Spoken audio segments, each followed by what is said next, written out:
Geek Speak Show at San Diego Comic-Con 2016, getting a little spooky, even with all this heat out here, not quite fall yet.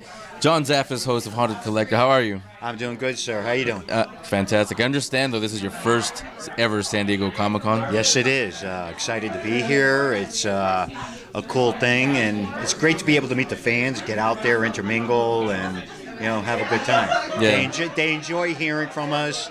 They like to hear about our experiences and different things, so that's what's important to me. Yeah, I've covered these Comic-Cons a lot, and I have noticed in the past few years there's actually more paranormal panels, whether it's for movies or just for like your shows. Yeah. What do you think that is? What do you think, not an obsession, why do you think people like it more or accept the paranormal more? I think people accept it more now due to a lot of the TV shows that are out there, a lot of the people that are out there.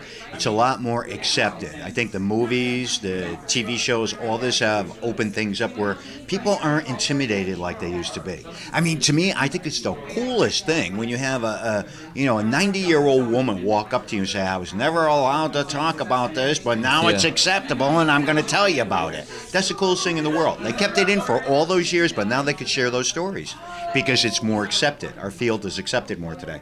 Yeah, we just finished a press conference with you guys, and you, a lot of you shared stories that for whatever reason, when they meet you, and even if they don't know what you do, and they have to tell you stories like, "Hey, this happened to me." It amazes you how I'm a very firm believer that things occur and happen, that energies connect with people.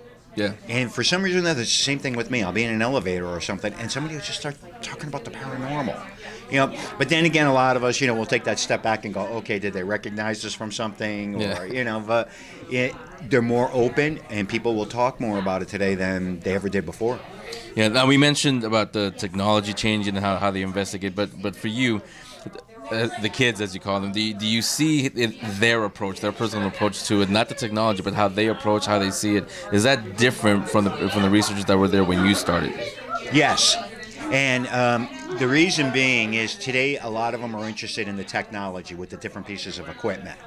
They're trying to capture that heat that might be going by, or they're trying to use new equipment for capturing voices on the recorders and different things. There's so much equipment, and to watch all of them use it and integrate it and to be able to capture something, to me, I still get excited over that. Yeah. Like I said jokingly, half of this stuff people show me, I'll look at it and I'll go, how do you even turn it on? I don't even know. But watching and seeing what so many of them are doing and achieving with capturing things, to me, is incredible. It's just something that I strive for and I look forward to, because sooner or later, that one piece of equipment is going to come out there where you can get that repeatability, and that's what we need. Yeah, is their personal attitude different than the researchers that started when you started? I believe so. I look at it when having conversations with any of them where they're looking for those answers. They're going beyond from when I started. When I started, it was a lot more rigid. Yeah. A person got shoved, a person got scratched or something. Right away, you would think it was something demonic or evil.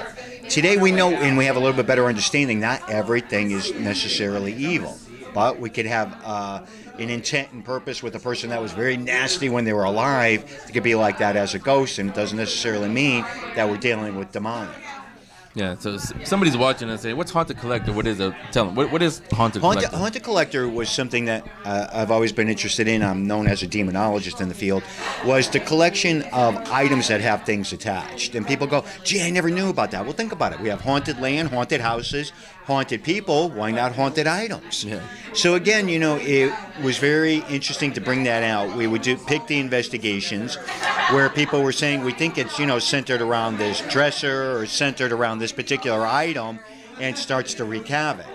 Going in and having the team, do a lot of use pieces of equipment around it to see if they can capture anything is very significant, because I can say, okay, do we have energy attached to this item, and it could be wreaking havoc in this house.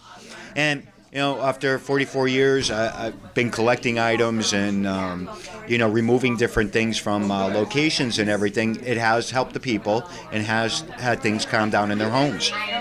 Yeah, and so when is the new season starting for Haunted Collector? When's what? The new season? Well, they're all in reruns right at this point in time. Mm-hmm. They're just hitting season 2 with new episodes. And what's cool about it on Destination America is it's a whole new audience. A lot of new people are tuning in, And they're looking at it differently. They're going, John, we never thought about this before. We never looked at it from that perspective, but now we're looking at it differently, and we understand what you're trying to get across. So to me, that's very exciting. Yeah. And it renewed it. It brought it right back to life after being shelved for a couple of years. And so you go on Destination America. John, thanks a lot. Thank you for having me.